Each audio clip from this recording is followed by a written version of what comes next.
एक रान बिलाई है, उस रान बिलाई को बड़ी तकलीफ होती है रेत माफिया पे जब जब कार्रवाई होती है, और वो कौराई बिल्ली खंबा नोचे वाला काम करती है रान बिलाई। उस रान बिलाई की भी हकीकत में आने वाले दिनों में सब लोगों को बताऊंगा कि वो रान बिलाई किस तरह से काम करती है। वो रान बिलाई 1500 की दारू और 1500 का मुर्गा लोगों को खिलाती है और फिर 20,000 का बिल रेत माफिया से वसूलती है। ऐसे उसके बारे में जन चर्चा है। उस रान बिलाई के पूरे जितने उसने अपराध किए, मेरे खिलाफ षड्यंत्र किए, सब एविडेंस में इकट्ठे कर रहा हूं और आने वाले दिनों में उस रान बिलाई का भी मैं पर्दाफाश करूंगा। नमस्कार साथियों, कल यानी दिनांक 27/11/2024 को मेरे द्वारा बालाघाट जिले के सभी प्रिंट मीडिया और इलेक्ट्रॉनिक मीडिया के भाइयों से निवेदन किया गया था कि वे लोग भोरगढ़ नदी रेत घाट में आए। मैं उन्हें हकीकत दिखाना चाहता हूं, वास्तविकता दिखाना चाहता हूं। मेरे आह्वान के ऊपर बालाघाट जिले के लगभग 6 से 8 पत्रकार भाई आए और उन्होंने आके स्पॉट पर देखा कि किस तरह से अवैध उत्खनन हो रहा है, नदी में किस तरह से भंडारण हो रहा है और किस तरह से अवैध उत्खनन कर पानी में से रेत निकाली जा रही है और कुमली रेत भंडारण पे ले जाया जा रहा है। मैं उन सभी पत्रकार भाइयों को धन्यवाद देना चाहूँगा जो लोग कवरेज करने आए थे और जिन्होंने वस्तु स्थिति आकर ज़मीन पर देखा। साथियों, कल जब हमने नदी में देखा तो नदी के अंदर ही भंडारण किया जा रहा था और जो भंडारण पोखरण मशीन से किया गया था और पानी के अंदर से रेत निकाली जा रही थी और स्वीकृत एरिया से आधा किलोमीटर दूर से रेत निकाली जा रही थी। ये खबर पत्रकार भाइयों ने दिखाई भी है।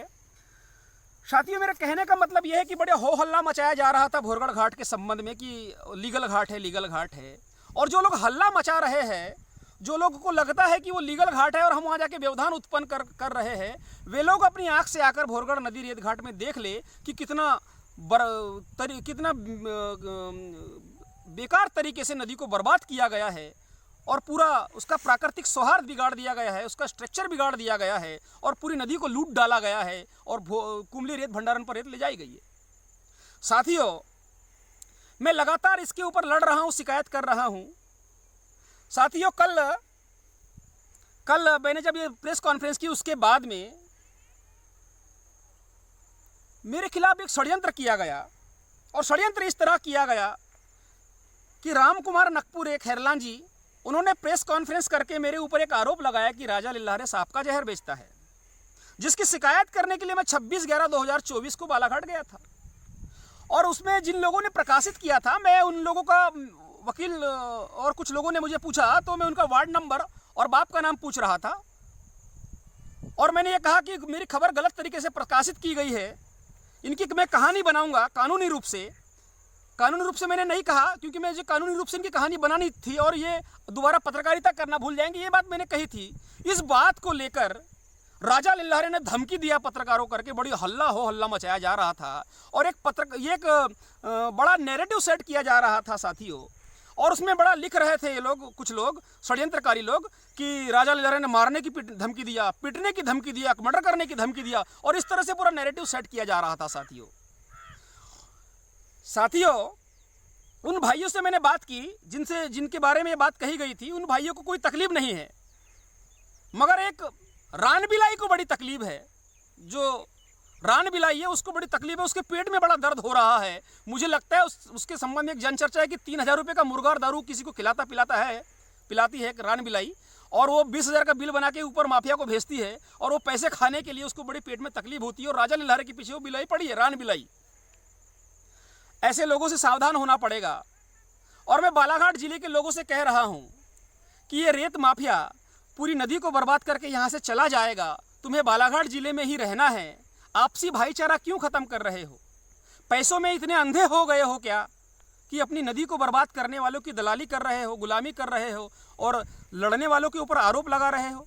अरे ये रेत माफिया यहाँ से चला जाएगा, तुम्हारी आने वाली पीढ़ी तुम्हें माफ नहीं करेगी। जब नदी में रेत नहीं बचेगी, तुमको जूते मारेंगे आने वाली पीढ़ी कि तुमने नदी को बचाने के लिए नहीं, नदी को बर्बाद करने के लिए विरोध किया अच्छे कामों का। इसलिए थोड़ा सोचे समझे। ये दुश्मनी फैला रहा है बालाघाट जिले के लोगों के खिलाफ और ये एक दिन लूट के चला जाएगा। इसके चक्कर में ना रहे। मैं फिर से आपसे निवेदन कर रहा हूं कि मेरी कोई दुश्मनी नहीं है आप लोगों से। आप इस पैसों के चक्कर में केवल पैसों के लिए अपना ईमान न बेचे, गुलामी न करे, दलाली न करे, एक दूसरे से झगड़ा करने, विवाद करने जैसी स्थिति को उत्पन्न न करे। मैं फिर से निवेदन करना चाहता हूं कि ये माफिया लूट के चला जाएगा, तुम्हारे पास कुछ नहीं बचेगा, तुम्हें लोग जूते मारेंगे भविष्य में।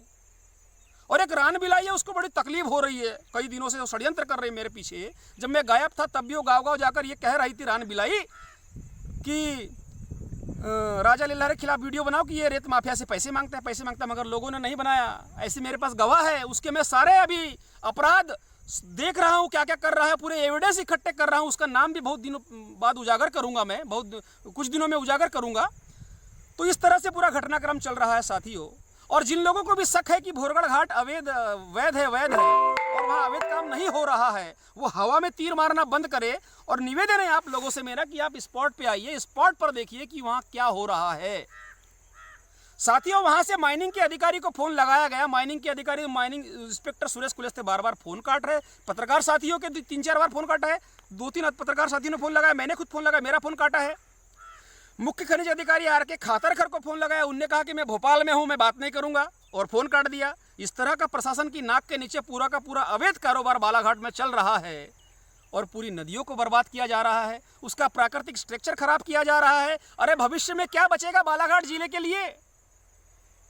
हमारा विरोध किसी के वैध घाटों का नहीं है, हमारा विरोध अवैध कामों का है, अवैध लूटमारी का है, अवैध तरीके से नदी को बर्बाद कर रहे हैं, उसका विरोध है। ये बात को भली भांति समझ ले जो लोग अपने आप को बड़ा समाज सेवी बताते हैं और रेत माफिया की दलाली करते हैं और उसके लिए बड़ा तिलमिला जाते हैं, उन लोगों को मैं बता दूं, हमारा काम वैध कामों का विरोध करना नहीं, हमारा काम अवैध कामों का विरोध करना है।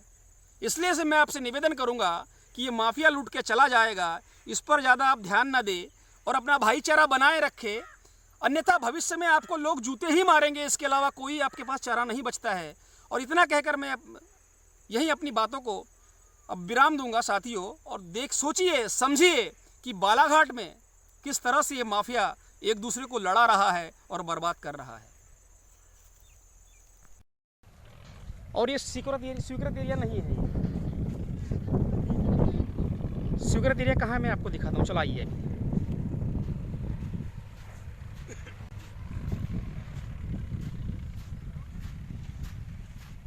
आ जाइए भाईजान।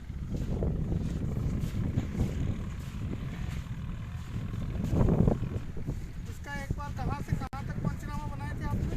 वो जहाँ तक ट्रैक्टर चालू वहाँ तक पंचनामा बना लिया, अवैध पाया गया। ये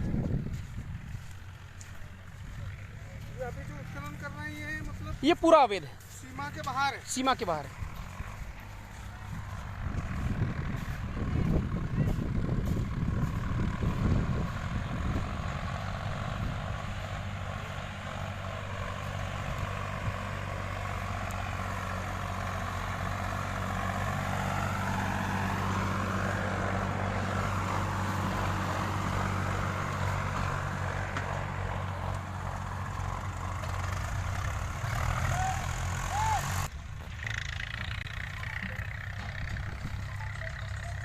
देखो कहाँ से कहाँ तक भंडारण है, देखो लंबा पूरा नदी भर भंडारण ही भंडारण दिख रहा है। ये पोकलैंड मशीन से भंडारण किया गया है।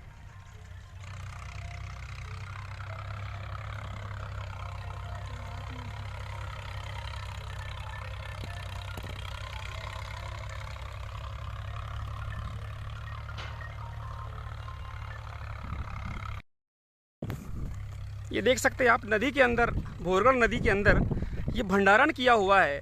और नदी के अंदर भंडारण का कोई नियम नहीं किसी राजपत्र में भी। आप देख सकते हैं लगातार यहाँ पर पोकलैंड मशीन से रात भर करके ये भंडारण किया जाता है। नदी के अंदर ये भंडारण किया गया है और पानी के अंदर से रेत निकाली जा रही सामने से और नदी में भंडारण किया जा रहा है।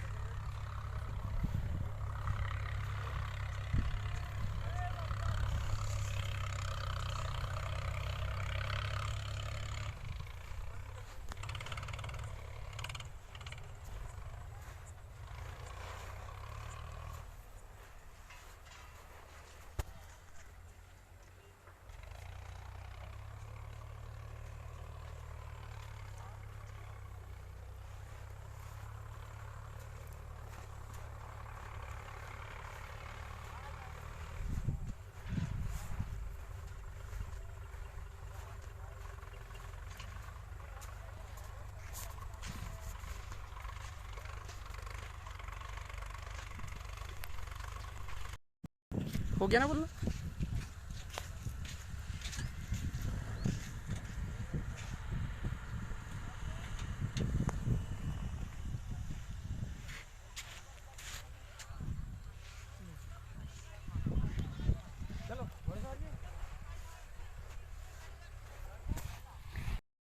को चाकरी क्यों करती जिसकी धमकी आए तो हमको तो क्या है कि नहीं? हाँ हम निकल गए नहीं, तुम करो अपना काम करो यार, तुमको कोई तुमसे कोई टेंशन नहीं है हमको।